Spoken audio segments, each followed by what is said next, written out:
Inside New Orleans Sports with Eric Asher is the first place award winner of the 2015 New Orleans Press Club's Excellence in Journalism Award for the category of Best TV Sports Show.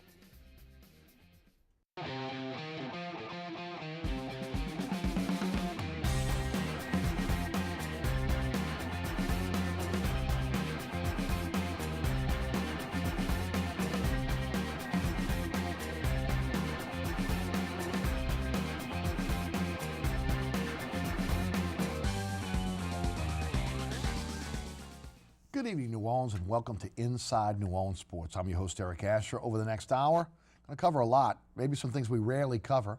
We'll talk a lot about college recruiting. We'll talk a little bit about what's happening in high school sports here in Louisiana. We're also obviously going to talk about the New Orleans Saints, the New Orleans Pelicans. LSU and Tulane will be wrapped in there as well. Great panel for you tonight.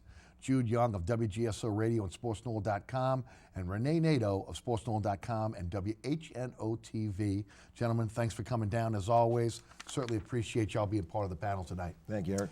Guys, we always start off, let folks know a little bit about what you guys are involved in. Jude, we'll start with you, my friend. Well, first of all, it's always a pleasure to be on this show. I think they cover sports talk. You do each and every week in a special way involved that the viewers can really understand and enjoy.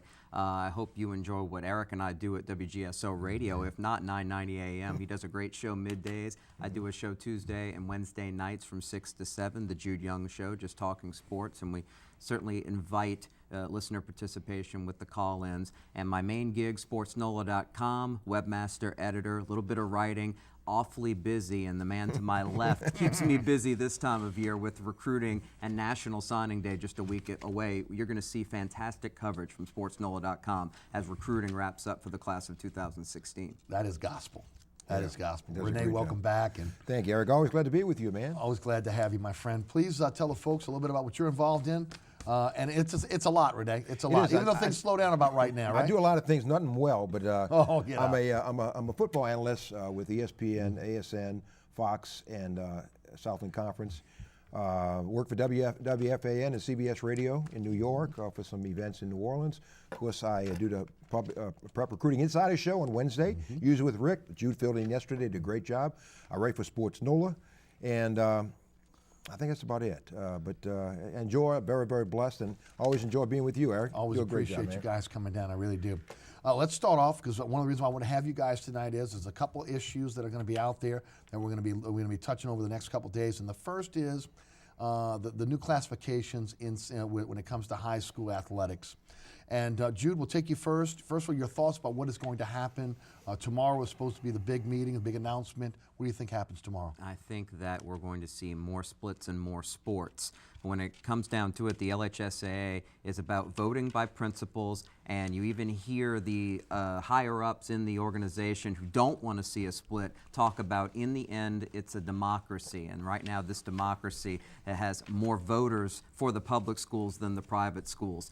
There was a constitutional challenge within the organization saying that the split for football, select and non-select, did not follow the proper guidelines of the LHSAA, so it was rescinded, but only temporarily. We weren't expecting this, but the executive committee of the organization on Wednesday said we will ratify it retroactively, bringing the split back. So that takes us into a Friday morning meeting where there's plenty of proposals, stay together, but many more to split apart, not only in football, but we're talking boys and girls basketball, baseball, and softball. And unfortunately, the vibe I'm getting is that they're going to split in all those sports. Right. Rene, what's your vibe? I think it's going to get messy. A couple of weeks ago, I thought that maybe because of what he said, that they said it was illegal what they did originally in 2013, that it could go back to 5 classes. And I think it lit a fire under those who wanted a split. And they intensified their effort to show that we're going to stick to what we wanted to do originally, to go to the select and non-select. And I think it's, like Jude said, I think it's going to go not only in football, but all sports now. And it's kind of forced not forced, I should say, but the people who are in favor of the split to really intensify their efforts to make sure it goes through and politic a little bit to get people on their side to make sure this goes through, because it's going to be a little more messy than it was the first time around. What's the impetus behind this? Is it because private parochial schools have the opportunity to maybe be able to go out and to be able to bring in students from all over? Is it the quote-unquote recruiting of athletes? Guys, why this split between select, non-select, in some cases, public versus private and parochial? It's both of those complaints, and they're not going to go away because private schools are always going to have that quote-unquote advantage. But at the same time, you also have to pay to go to these schools. Now, the complaints are that kids are paying partial or even no tuition at some of these football, basketball factories, and that's at least the way the public schools say it. And the real problem is it's not as much of an issue in South Louisiana, but the further you go north, the more power and the more complaining that the public schools have done. And many of the split proposals dating back to the current one in football that I think is about to be replaced, that came from a North Louisiana principal, and another North Louisiana principal from Manny High School is really proposing more splits in these sports, and he seems to have a lot of momentum. And like Rene said, the technicality of the Constitution probably gave them this 2 weeks leading up to this convention this week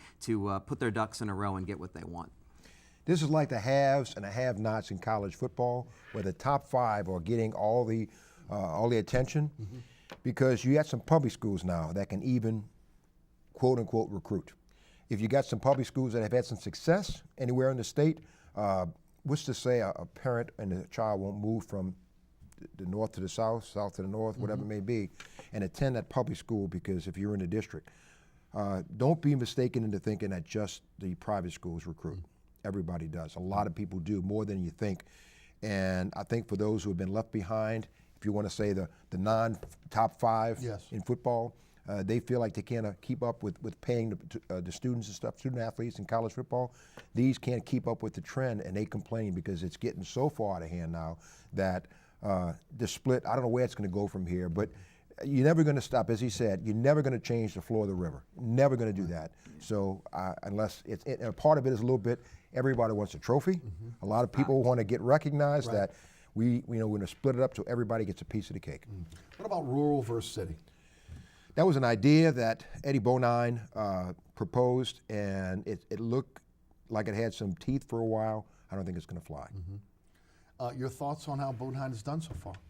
I think Bonine has given himself an opportunity to put his foot down behind the scenes and say that he's a strong leader, unlike Kenny Henderson, who was clearly leaning towards the principals from public schools based on his background. Bonine's a former big league ball player who's been the head of an association in another state, and he had no biases coming in. His goal is to try to keep the association together. Unfortunately, Rene, and that river, as he mentioned, is flowing against what Bonine's trying to accomplish, what he was hired to accomplish, and in the end, he can only give so much influence. I think principals trust each other a little bit more, and it's those people who bring up the proposals when it's all said and done, and they have the biggest sway amongst the group of people that they relate to most. In this case, so many public school principals, and particularly in the upper half of the state. Is that where the power is, Rene, with the principals? Yes. Oh, absolutely. Absolutely, principals. And a lot of the principals don't understand a lot of the rules and stuff. A lot of them are not athletically inclined. Doesn't mean they're ignorant. They just don't understand. They're academicians, if you will. And Eddie Bonine has come in, and some of them look at him as an outsider. It's terrible, but I think he's done the best he can. And he's an intimidating guy. He's about 6'7", very intimidating guy. But I think he thought that things may go a little more smoothly than they have. And he's getting a lot of challenges. I don't think this thing's going to be solved by tomorrow. Right. The three of us will sit here and say less than 300 football playing schools, and we've had 9 championships the past couple of years. That's ridiculous. But if you're a principal who may not be athletically inclined, you know that's an opportunity to say your team went to the state semifinals, your team got to the Dome, your team won a trophy. They get to hang the banner in the gym, and that's all they care about. We realize that it's watered down championships, and many of these brackets are ridiculous. They can't even fill out any more than like last year, the top private school bracket, 10 teams competing for a state championship. There were 10 really good teams, but it's still watered down, and it still makes you wonder who was the best team. Zachary had a great year. On the flip side, Catholic High had a surprising run, although they did play in the regular season. That happened to be in that case. But who knows who the given champion is each and every year, and that's what the people want. They want legitimate champions in a state that plays football as well as any on the high school level in the country. So you guys think we'll have 9 championships again come this upcoming season? I think so, and I tell you something else that's going to surprises me, that a lot of the non-select schools, you won't see as many packed stadiums for a non-select school sometimes that you will a private school because of the following and stuff like that. And the gate is split, and that's helped the non-select schools in a lot of cases. So money, I thought, would come into it. It hasn't. Also, the fact that, as Jude mentioned, the select schools, in some cases, had a bye the first week and didn't play as many games. That's money out of their, coffer, if you will. Yes. So it's money out of the coffers of the select schools. It's hurting them because they don't play as many games. And again, if the select schools and them split, I don't know how financially some of these non-select schools are going to make it. Wow.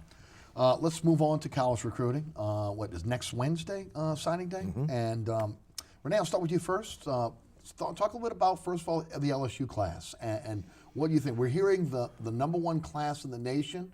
Do you think when all is said and done, when the ink is dry, so to speak, on these letters of intent, LSU will have the #1 class in the nation? The stars have aligned for LSU. And the thing is that this is a very plentiful class with prospects. And LSU has done a great job recruiting. And, something that has helped this LSU class a little bit, kind of ties some loose ends, when they thought Les Miles was going to be fired after the Texas A&M game. And the players carried him off the field on their shoulder pads. That sent a message to recruits around the country. He's our coach. That's our guy. And the players don't lie amongst themselves. LSU has done a great job recruiting. Frank Wilson left, but he left at the end of the process, and most of the recruits were brought in and had a chance to see the school. This is a very, very deep class, and LSU right now has two or three more players that are very highly rated that I think are leaning towards LSU. If they get those kids, they'll put even more space between themselves and Ohio State, who's right behind them. I know that people say we don't have a quarterback yet, but they're going to address that, and that's another whole show. But the thing is that they are bringing guys in, and playing time is a primary reason a lot of these kids want to come because of the 3-year rule and get out of here. A lot of these players who are coming in will need to play next year. Right. Jude, what can you add? Les Miles has pulled a full-blown Lazarus at this point. Oh. You mentioned being carried off the field after the A&M victory, announced immediately after that he will remain the coach. But that didn't give a great deal of security when you're recruiting against other schools saying, well, is this going to happen again next year if they lose 3 games? What happens if they lose 4? You might lose your whole coaching staff. And yet, Miles and his staff have gone out there on the trail and pulled in what's going to be the #1 overall class in the country. Renee's right. If anything, it looks like key recruits they're still chasing and leaving room for that they're going to get. So what he's been able to pull off is remarkable. Now, how he can turn another #1 class into something more productive than just that title of most players in the NFL from your school and turn it into championships, which is what people want, that's another matter. But when you recruit like this, when you can withstand a controversy like he has done, as much as I've been a detractor of his on my show for how I think things were handled a little bit this season and the offensive woes that they've suffered because of his stubbornness over the past few years, he's bought himself, I think, more than 1 year's time, even if this upcoming season is another year that's below the standards of what the program believes it should have at this point. They've lost 2 recruiters of the year in Steele and Frank Wilson. How does that affect them going forward in your mind? Well, be able to add Dave Aranda and his background as a young up-and-comer, that's another huge victory for Miles. You're able to pull him from Wisconsin, where it was rumored perhaps that he was a bit unhappy about things behind the scenes, but he would have had his options. To bring him in, I think that's an upgrade from a coaching standpoint because he's got the ability to bring a fresh perspective and knows how to coach defenses that rely on speed. Down south in Louisiana, this state tends to produce more speed as opposed to the size up front, although this year's been a little different, and that's part of the reason why the class has done so well, and I can defer to Rene on that, how LSU's been able to pull in the best bigs on both sides of the line of scrimmage in the state this year has been huge. But that's helped so much, and they'll replace Frank Wilson with another up-and-comer. They're very fortunate to have Ed Ogeron around because he's a fantastic recruiter, and whether he takes over the role of recruiting coordinator or not, his presence, his ability to convince recruits to come to big-time schools like he's done at USC and now LSU can't be questioned. Right. Your thoughts on the loss of Steele and Wilson? Well, Steele, was a good recruiter, but the fact that Aranda has come in, Les Miles has brought him in a lot of recruiting to talk to recruits, and he's kind of told them, this is what we're going to plan to do with you. Also, don't overlook the fact that Bradley Dale Pivito is a really good recruiter. Corey Raymond is a really good recruiter. Cam Cameron is a very good recruiter. And Les Miles is a very good recruiter. Really? Yes. More yes. hands-on than maybe a lot the of people think? kids love him. We have had, I know many players that played at LSU and Les Miles and have no reason they could say, I'm so glad I'm gone or whatever it may be, but I've had so many players tell me he's one of them. He has their back. They love him. They feel very comfortable around him. And again, that's it. They've told me, I say 9 out of 10 have said he makes it like a family. Yes. And so that means a lot. Let's face it, when you're recruiting high-level athletes out of high school, they're dreaming of playing on Sundays. And what LSU can say is, look at our track record under Les Miles. You have fun playing here, ask former players. It's almost universal. People enjoy their LSU experience maybe more than playing for certain disciplinarians whose name we won't bring up here, but LSU fans know one in particular. You get a chance to play in the league. You develop as a player no matter what the won-loss record is, and that's huge. I want to enjoy my 3 or 4 years of college, from both on the field and off the field, and then have that goal reached at the end of playing pro football, and the Les Miles regime has provided that for dozens. Yes. You guys both mentioned the addition of Dave Aranda. How much did that have to do with the juniors staying? Obviously, I think a lot of people felt that what happened with Les Miles at the end of the year, that these guys rallied behind their coach and they were going to put their money where their mouth was and stick around for one more year for the coach. But what did Aranda mean? Whoo! Tre'Davious White and Kendall Beckwith coming back. Yeah. That is a home run. Huge. I didn't think they both would come Lewis back. Neal? Yeah. So, and Lancashire coming back. Yeah. I tell you what, the guy who they got who means more than is Ethan Posick. Ethan Posick coming back is like a coach on the field. And he's probably going to play center again this year. But he got some really good grades at guard and center. But he's coming back. He's looked up. He knows the offensive line like Jeff Grimes does. So having him back, having Tre'Davious White, Kendall Beckwith, Lancashire back, Lewis Neal, as you mentioned, those guys, and Gerald Hawkins is the only one they really Only lost. one. Yeah, the only one. So But that's going to come is back. that Aranda on the defensive side, or is it these guys coming back and saying, we had a chance to win a championship, and we love our coach, and yeah, we put the coach on our shoulders on the way out, but you know what? We're going to stand with him this year because when you look at the recent past, man, LSU's lost so many juniors. It really has stymied the program when you're looking to try to make that next step with 4-year guys to win championships. Well, as Jude said, LSU has 40 people in the NFL. It's more than anybody. Yeah. But the split up, I guess if you asked an individual who's coming back, Tre'Davious White, Kendall Beckwith, they all have their reasons. Beckwith's parents are teachers. So education comes into it. They definitely want a degree. And I wouldn't downplay that at all. Playing for a championship means a lot, and how they're going to be used in a defense that I think they can enjoy playing in. And it's also, I hate to say it, will help them get to the next level because they'll be productive. Kendall Beckwith will be even more productive as a senior under Aranda's defense. Tre'Davious White, Lancashire, those guys will be more productive now.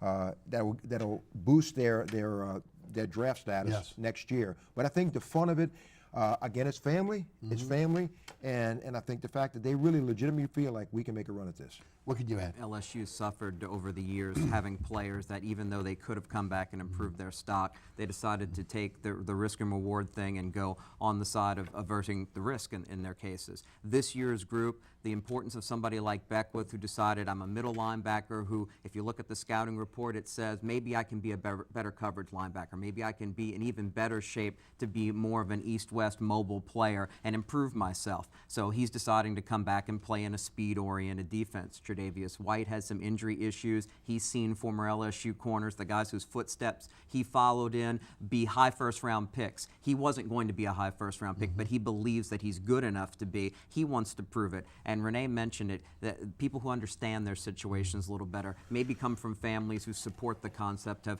education's important. You only get to be in college up to 4 years here. Why don't you enjoy it if there's any doubt that there's work left to do at LSU? It's all come together to bring back a group of players. Lewis Neal, he might get to play some more outside linebacker and show that he's versatile, up his stock, prove that he wasn't a one-year wonder as a pass rusher. So all those things came together, but best recruiting staff in the country, maybe. recruiting to keep guys around that they already recruited to come there in the first place. There's a trust level in place at LSU. We didn't mention Doral coming back as well off that injury, which helps the offenses as well. It comes down to quarterback, though, doesn't it? I mean, they're stacked. They're going to be preseason, maybe top 5, top 10. When you look at everybody coming back, you look at the recruiting class. It comes down to the quarterback, and I'll take you first, Rene. Is it Brandon Harris? Is it someone else on that staff? Is it someone that's going to be coming in this recruiting class that's going to take the Tigers next year? Watch Danny Etling. Watch Danny Etling. People who know and people who watch practice quite a bit say he's kind of like a Matt Flynn kind of guy. Don't do anything exceptionally well, but he manages that offense. Brandon Harris is going to have to make the next step.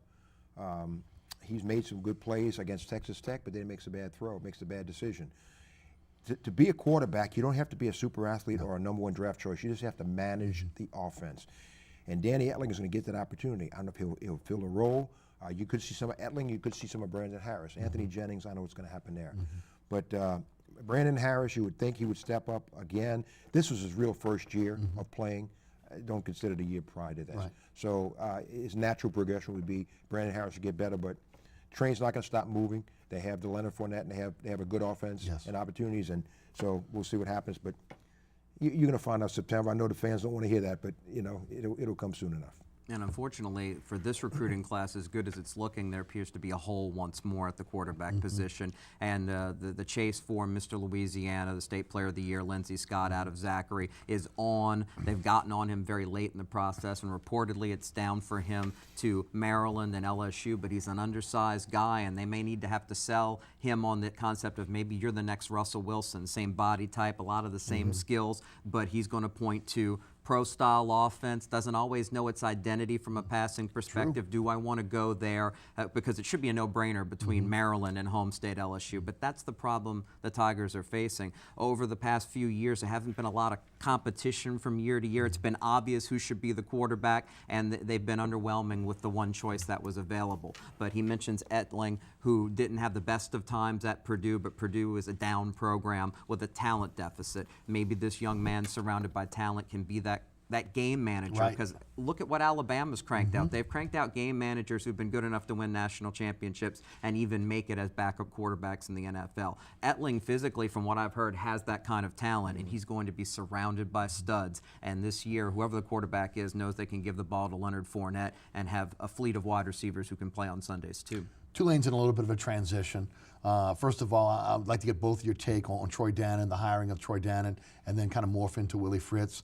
And then the changes that we're seeing within that program and then how they're doing with recruiting. I'll take you first, your thoughts on Dannon. Dannon seems to be the type of up-and-comer who comes from a completely different perspective, even though most of his professional life, high school level and then at Northern Iowa, was in that state. But he's the type of guy who got connected into everything that was important, Division I on the FCS level. And Tulane decided to go out there and hire somebody who has the kind of background that brings a fresh perspective. How that affected football, Willie Fritz is somebody who you wouldn't have guessed would have been a Tulane-type candidate based on the talent they have on their roster, based on the fact that bringing Fritz in meant Tanner Lee really needed to leave because the offense and the quarterback skills didn't mix. That could set Tulane back in 2016. It remains to be seen whether, and Rene can speak to the recruiting class, where there may be a question of they're filling up with guys that were being recruited by Fritz and his staff, many of the guys who came over from Georgia Southern for a Sun Belt level team. Will these guys who fit their system be good enough to win in the American, which is a better conference? Rene? Dannon was a really good hire, and he seems like he knows what he wants, and he acts pretty. He makes a decision pretty quickly. He didn't ponder the situation with Fritz, hired him right away. Seemed like he knew he had a short list and made up his mind right away. And he seems like an aggressive, kind of roll up the sleeves kind of guy. Haven't met him yet, but that's the kind of first impression I get. Willie Fritz seems like he's moving forward, making decisions every day, that this is the type of player I want. It looks like this program is going to take a year or two to grow. It's going to have some players left. They felt that this was Tanner Lee and Teddy Veal, and those guys felt like this offense would not fit me, so they left. A lot of players that CJ was recruiting also moved on. There was a mutual understanding between Willie Fritz and the recruits, and I'm not sure if some of the recruits. There's not a lot of not a lot of Louisiana and particularly New Orleans recruits in this class by Willie Fritz. Curtis Johnson focused on that a lot, good and bad. Some of the players in that class, not all, but some of them were projections and maybe 2 or 3 year players that never really came to fruition. And Willie Fritz seems like he wants guys that can help him instantly. Again, you know, he is recruiting guys. He recruited at Georgia Southern, but he's recruiting a lot of players that are going to play this year and grow with the program. Now, am I saying it's going to be a 3 and 9 year? Don't know, but it's going to be year growth. But an offense that is predicated off having great athletes, he's in a great place in Louisiana to be able to get that type of talent that ultimately can run his system, right? Right, but he couldn't come in on such short notice and trust what Curtis Johnson's staff was bringing in, whether it would fit. He knew what he had been recruiting would fit his system. But I go back to the quarterback part. I want to keep an eye on Glenn Coulier, the former Mandeville quarterback. He's a returning player who fits what Fritz is going to try to do offensively a lot more than the Curtis Johnson modified Sean Payton pro-style offense. So maybe he can step up as somebody who has at least background college experience, if not actual practical playing experience. I get why Fritz did what he did. And if you have this class that doesn't produce a lot of guys who become stars but fit in the system in other places, now he's got a year to get with the Louisiana coaches and say, Tulane's taken care of local kids the last few years. We're going to do the same thing, only we're going to win. I understand what he did this year, but if he keeps relying on out-of-state classes moving forward, Tulane's not going to win. Right. Your thoughts, especially with the plethora of talent. You see it every day, Rene. I do, and you know, 18 commitments to Tulane, 13 came after December 15th when Fritz came aboard. And so he's moved forward, he's got a plan. Right or wrong, we're going to find out if but he feels like, he looks like he knows what he wants. And he's going to move forward. He don't have 2 quarterbacks he wants. He has one of them already. But I think he's going to recruit another quarterback. And he's got some playmakers and some good players. But it's going to be see how this meshes with the returning players he has. A lot of them on offense don't fit the mold of the type of player he wants for that option offense. Defensively, he's got some athletes. But again, it's going to be a different type scheme, I'm sure, and they're going to try to use what they can, to fit the skill of the players on board. Future of Tanner Lee, I saw a news report recently where he said he was trying to get a 6th year based off medical red shirt, and that LSU had a real interest if he could get that 6th year. As a matter of fact, according to him, LSU was trying to help him get that 6th year. Where do you think he ends up? Does he end up at a lower division school where he can play right away? Or does he roll the dice and maybe go to a school like LSU if he can get the extra year? Well, everything I've heard so far, and Rene can add more to this, tells me that he's got his eyes on a Power 5 conference school. And whether he could get that year of eligibility back and be able to play 2 years after sitting out 2016 would be massive for him in that case. No matter where he goes, he has to find a place where he has a real opportunity to compete. I don't think he can come into an LSU with only 1 year in 2017 and have much of a chance to compete and play. But other schools that are Power 5 have looked at him, and they're places that he's had relationships dating back to being recruited at Jesuit, where now that could come into play, even if he just has the 1 year left. But he's really got to be judicious about looking at places and look at their depth chart. And it's hard for us to predict what quarterback situations are going to be like from year to year. Certainly it is hard for the coaches. It's going to be difficult for him to find the right place. So in the end, I wish him the very best, and I hope that he finds coaches that he trusts to give him a fair shot. Rene? Remember the show Have Gun, Will Travel? Yes. More quarterbacks in college football have transfer 30 to 40, America. I'm not kidding. No, true. If you're in college football, Texas A&M lost 2 this year. If you have a gun and you can throw the ball, somebody wants you, and more quarterbacks have places that, man, I tell you, if you want to leave the school, doors are open. Right. So, I don't know where he's going to go. Nebraska was another option, but they make concessions, if you will, to allow a quarterback to come in because every program needs a quarterback. And if you have a gun and you can come in for a year or 2 and boost this program a little bit, man, the doors are wide open, and it's a recruiting process. It's NFL free agency in college football. Yeah, but the future for him, honestly, is to try to get 2 years. Try to get that medical red shirt, try to get some of those games back. because then that will really help him to decide if he's going to go to a Power 5 conference or he has to go to one of the subdivision schools. Right, and he can have an opportunity at the NFL at the right subdivision school. I can say, I don't know if he's a fit for Ron Roberts' offense in Hammond at Southeastern, but they had serious quarterback problems last year and he could play right away. That's a place he could look closer to home. A good program that can compete at the highest levels there. You have eyes of the NFL scouts on you and you'll have an opportunity to play at the next level if you just find a place to be able to take snaps and show what you can do. You're watching Inside New Orleans Sports each and every Thursday night right here on WLE with our live broadcast at 6 p.m. You can catch at 10 p.m. on Friday nights right here on WLE with our replay, and also on Pelican Sports Television, the New Orleans, Baton Rouge, Lafayette markets at 9 p.m. each and every Friday night. Great panel for you tonight. Rene Nadeau of WHNO-TV and SportsNoel.com. Jude Young of WGSO Radio and SportsNoel.com. I'm your host, Eric Asher. We'll be right back. Inside New Orleans Sports with Eric Asher is underwritten by... Located on Lake Pontchartrain, Brisbee's Lakefront Restaurant and Bar offers traditional West End favorites, a scenic view, oysters, and numerous tasty options. More information is available at 504-304-4125 or brisbeesrestaurant.com. Mr. Ed's Oyster Bar and Fish House has been shucking here since 1979. Located at 3117 21st Street in Metairie, Mr. Ed's Oyster Bar and Fish House offers raw, fried, and grilled oysters as well as a range of Cajun and Creole dishes. Enjoy a dozen with a smile. You're watching WLAE, New Orleans Public Television. Find us on Facebook and follow us on Twitter.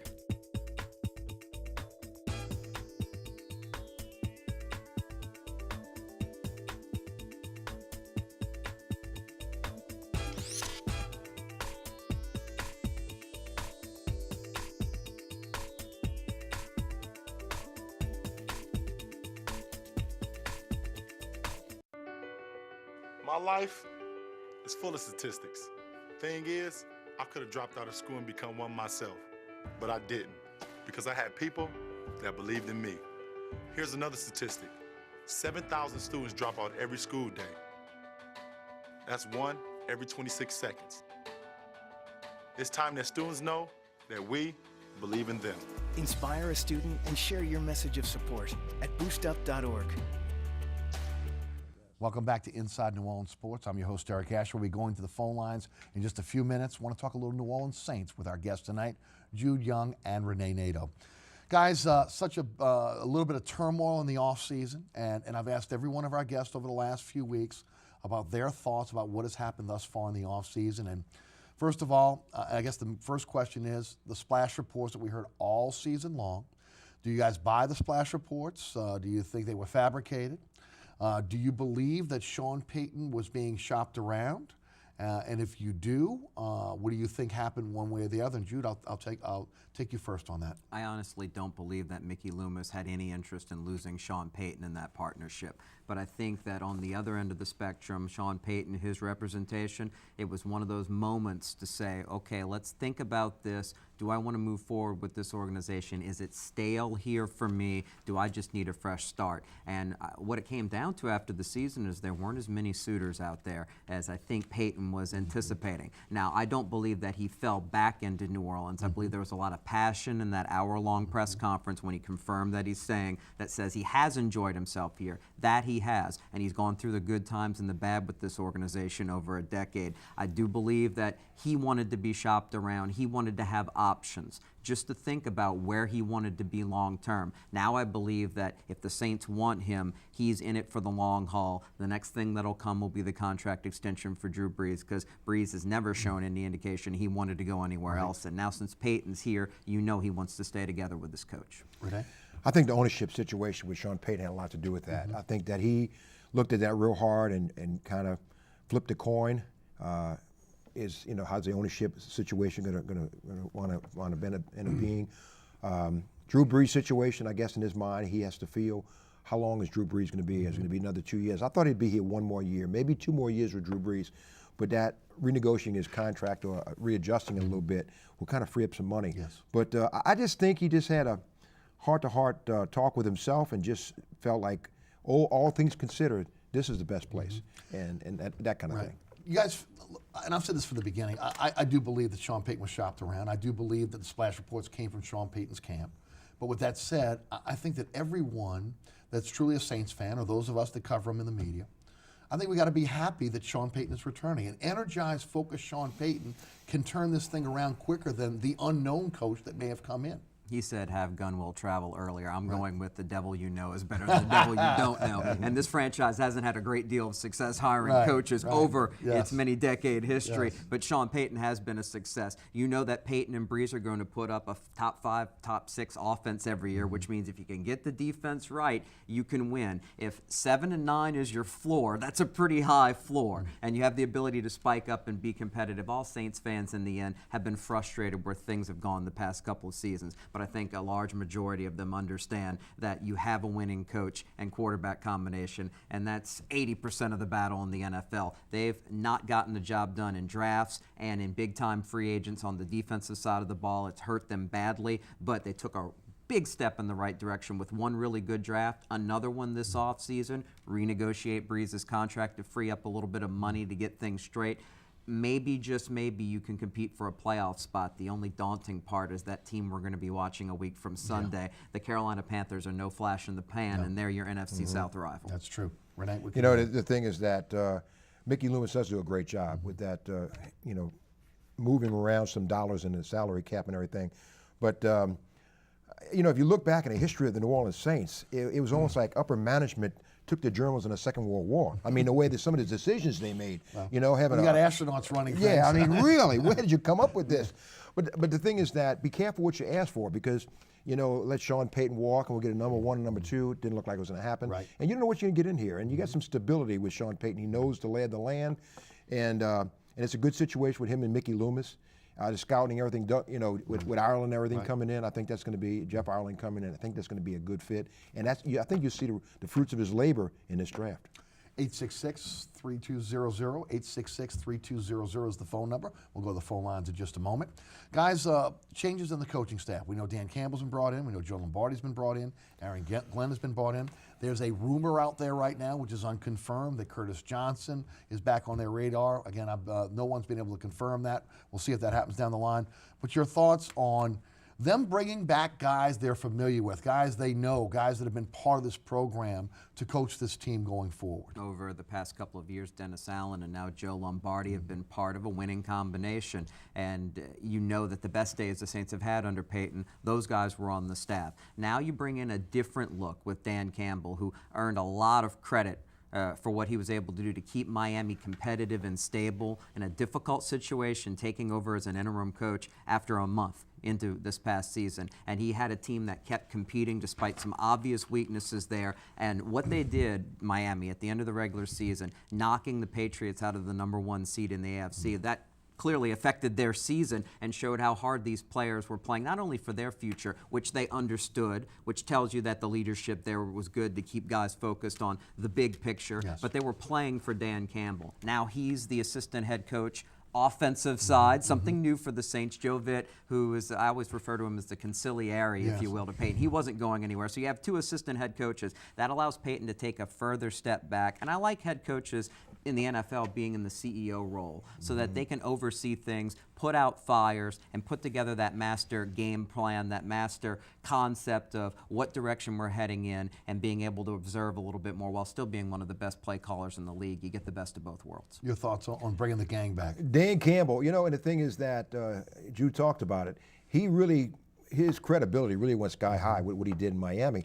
And Sean Payton is smart enough to know that you are only as good as the people working around you, and he's going to pick Dan Campbell's brain for things that he did, you know, and things like that, and Joe Vitt. I mean, he's got people around him now that he can go to, and I don't want to call it advice, but maybe a different way of doing things. And maybe Dan Campbell had some success in Miami handling a situation that can shed light on things with Sean Payton or whatever. And again, advice. You're only as good as the people around you. And I think Sean Payton is surrounding himself with a lot of good people. Wouldn't be surprised at all, because Curtis Johnson was such a good fit, likable guy. The players loved him. Missed his voice at practice, don't you? Oh, my goodness. Man. And so he's, I wouldn't be shocked at all to see him come back, and he's a guy, the prodigal son comes back. I think I would be shocked if he doesn't come back. Yeah, that's the rumor out there right now. Again, unsubstantiated rumor, but again, I think all of us would like to see him come back to the New Orleans Saints.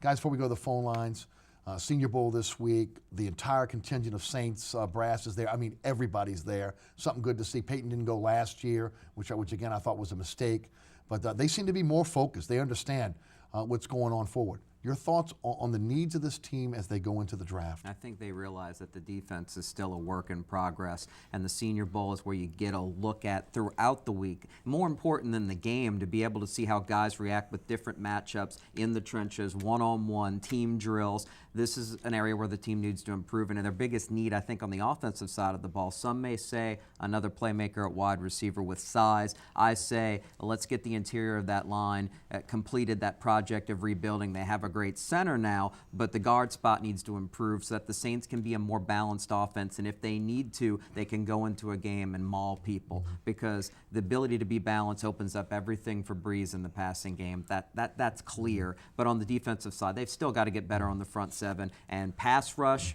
leads to the type of seasons that create Super Bowl teams like the Panthers and the best pass rush in the league right now, the Broncos.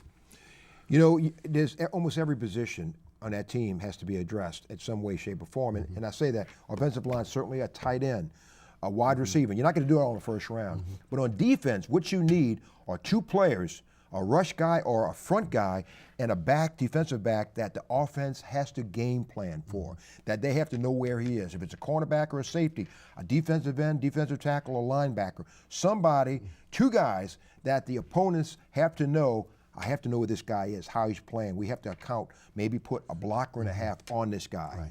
And so that's the kind of player makers you need on defense, where you bring them in on free agency or draft somebody, or the players in place right now just upgrade their talent a little bit.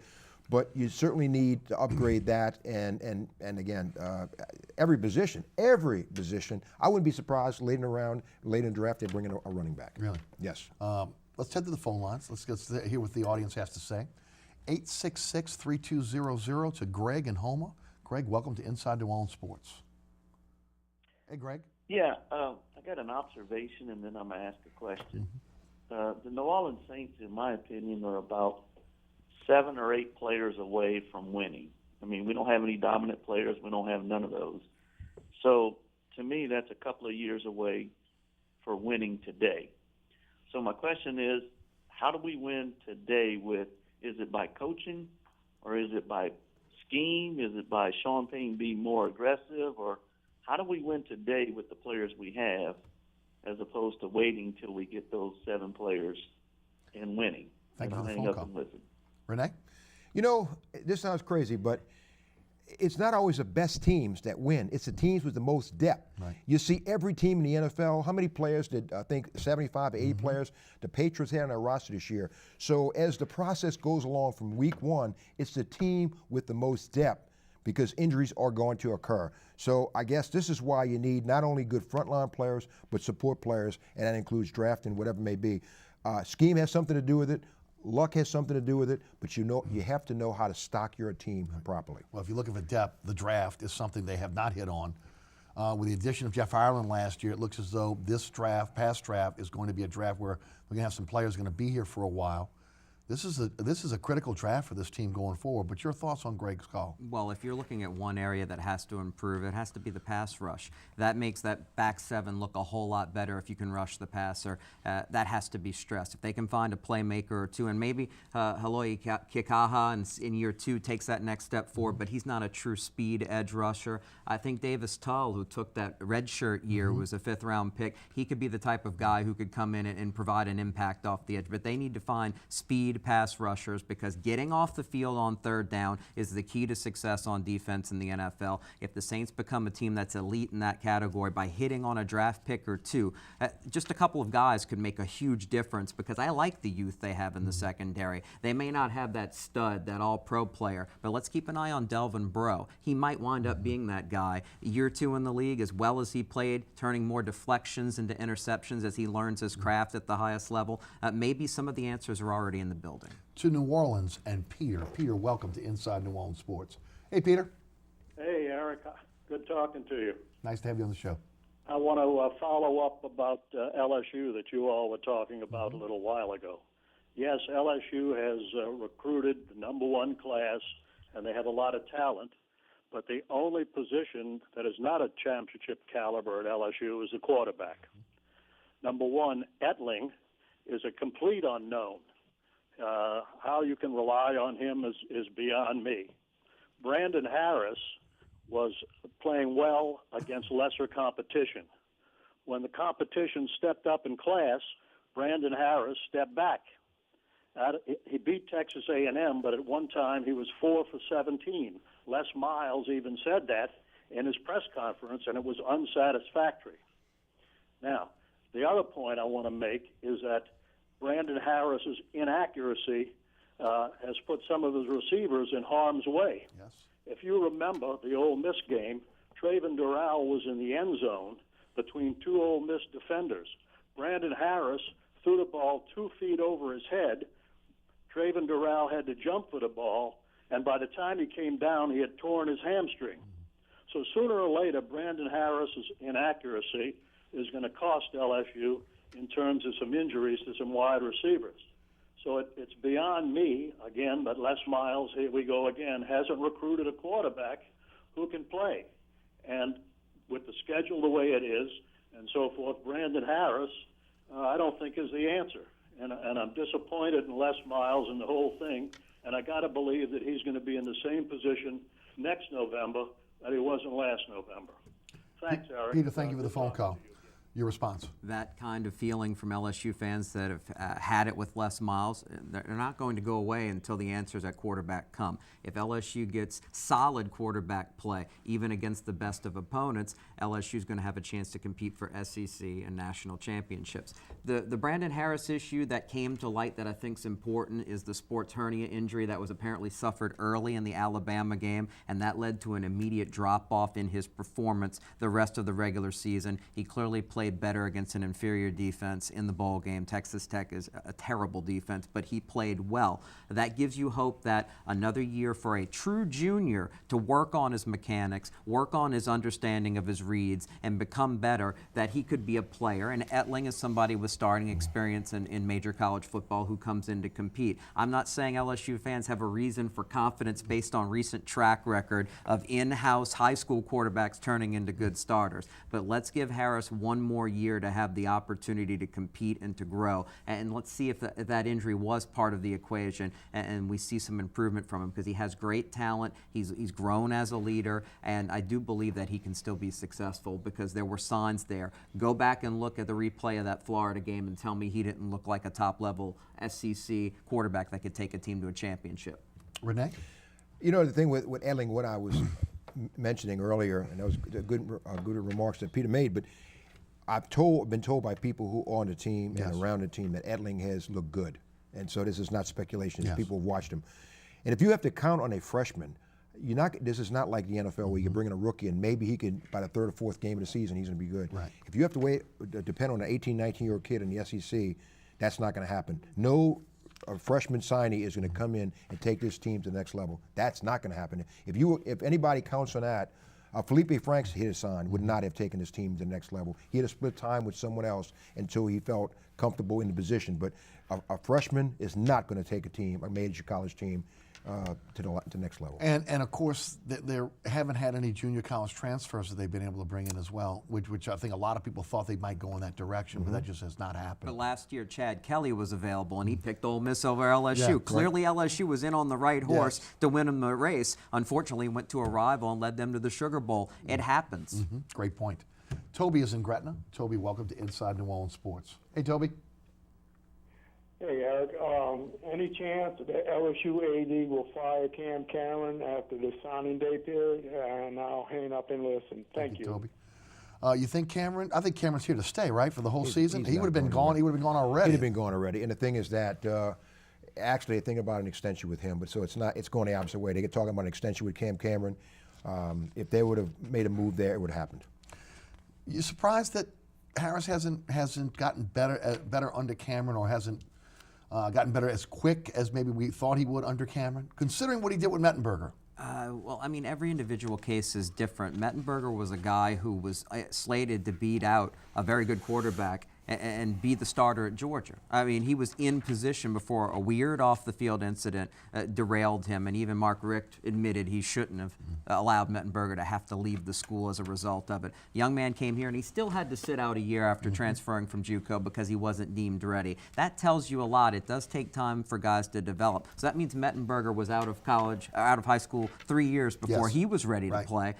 Harris is a guy who played in a one-read spread system in high school and wasn't ready to play as a true freshman. What a shocker. That's 99.9% of true freshmen in college football. He did make strides in year 2. He was clearly a better quarterback. If he makes the same level of strides in year 3, hey, he may not be able to. But if he improves as much from sophomore to junior year as he did from freshman to sophomore year, LSU will have a good quarterback on their hands. And you believe Cameron is staying, right? And I believe there's no question Cameron's staying, and he should stay, because I've said it on my show. I know you've said the same thing. It's the head coach who has a certain influence on the offense that leads to some of the scheme that people don't like. But it does come down to, if you develop a quarterback who's good enough, like a Mettenberger, he can throw for 3,000 yards and you can have success in the scheme. It comes down to the players in the end. It doesn't hurt to have those pretty good wide receivers on the side of it. Odell Beckham and Jarvis Landry make anybody pretty good. You're right for that. Let's go to Larry and Kenna. Hey, Larry, welcome to Inside New Orleans Sports.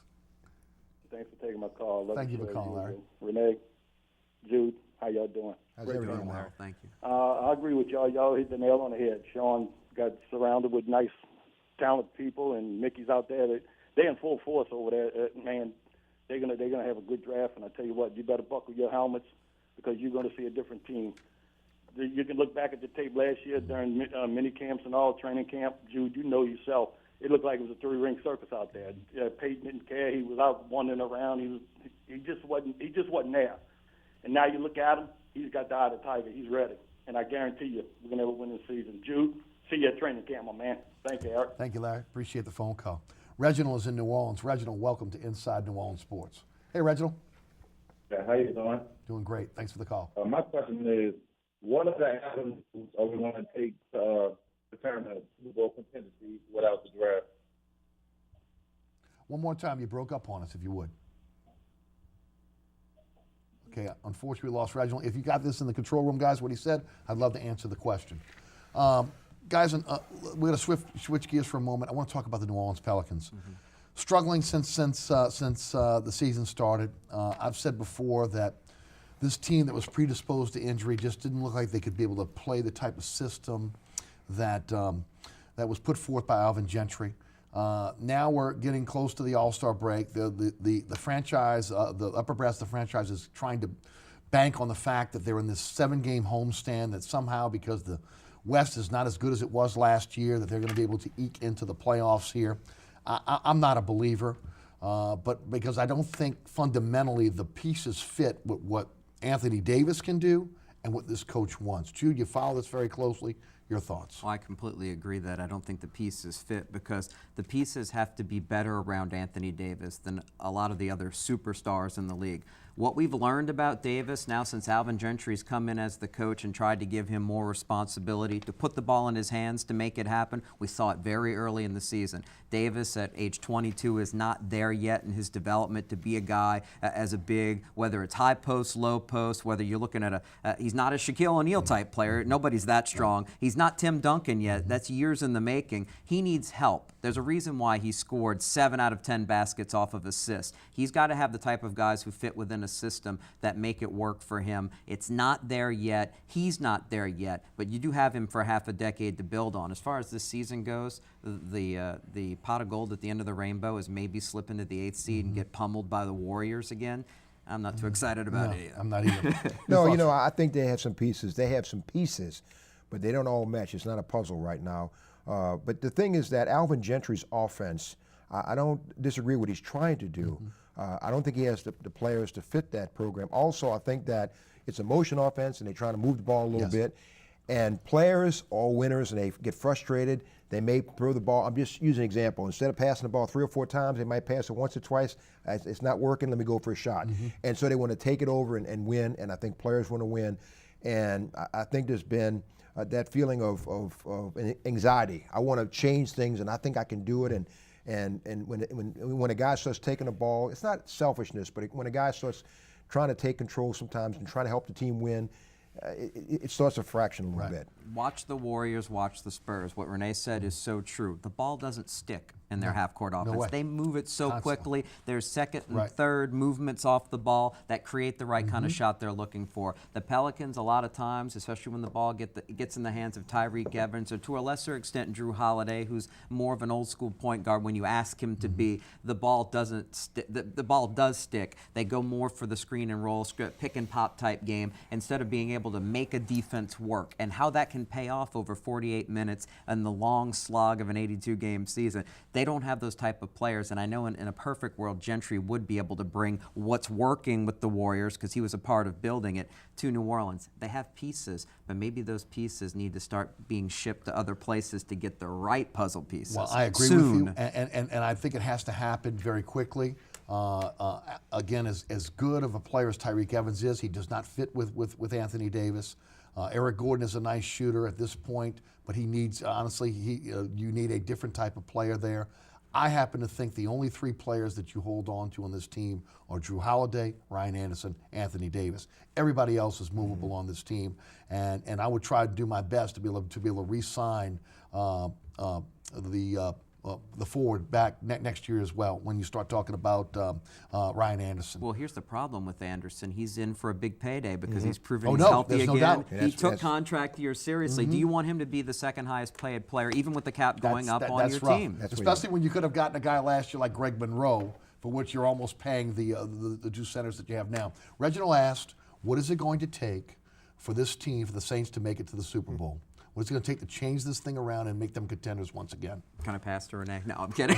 We'll take the question and say, clearly more improvement on the defensive end because they have enough pieces on offense. If they just simply got another good season from Ben Watson like they just had, which is asking a lot for his age, I have faith in the Peyton Breeze side of things to get the job done. It comes down to defense. They've got to continue to improve with playmakers, right, like Rene says, and pass rush, pass rush, pass rush. If you make the playoffs, that's all it takes to have an opportunity to make a run. This year, top seeds making it, that tends to be the exception, not the rule. They've got to be one of the best 12 to get to the postseason and then take their chances from there. You know, a little luck and patience. And you look at that pass that McCown throws against Carolina, if it's a little bit deeper, you know, Josh Norman didn't come up with the interception and the Saints win that game. I'm saying is this, lady luck, just, you know, the ball bounces a certain way and things like that.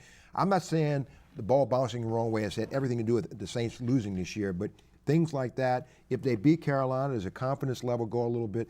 It's just things like that have happened, and injuries to Ingram and guys that really threw their team back quite a bit, having to fill roles with guys who are not as good as the starters, and it comes back again to depth. Hey, the draft. Right. What's the NFL? The depth helps you through these situations where the Saints were good enough to almost beat I think they're going to win the Super Bowl, Carolina twice, and they were bad enough to lose at home to the Titans. Was that my last question? Denver or Carolina? It's hard not to pick Carolina at this point, but if Denver can stay in the game close and late, I give them an opportunity to win because I love that defense. But you have to pick Carolina right now. I believe in Cinderella. I think this is Peyton's last go. Yes. And if they play, if it's a low-scoring game, you know, 28-24, I think Denver wins. I hope he's right. Well, my heart says Denver. My head says Carolina. We will, at least I will be pulling for Peyton Manning on Super Bowl Sunday. Be a nice way to go out. Rene Nadeau, Jude Young, thanks so much for being on our panel tonight here on Inside New Orleans Sports. Thanks so much for tuning in. Remember, there's a rebroadcast of this program each and every Friday night right here on WLAE at 10 p.m. Also on Friday night in the New Orleans, Baton Rouge, and Lafayette markets on Pelican Sports Television at 9 p.m. You can catch me on the radio, 990 a.m. WGSO, weekdays 11 a.m. until 1 p.m. You can listen live at ericasher.com, where you can check out all the previous episodes of Inside New Orleans Sports. And don't forget about that TuneIn Radio app, where you can take the station with you anywhere. Special thanks to our guests, Rene Nadeau and Jude Young. Also to the WLAE production staff, including Ron Yeager, Jim Dotson, Kenny Juneau, Philip Williamson, Naila Jones, and my director, William Hill. For Jude Young and Rene Nadeau, I'm Eric Asher. Thanks so much for watching Inside New Orleans Sports. We'll catch you next week right here, 6 p.m. on WLAE-TV.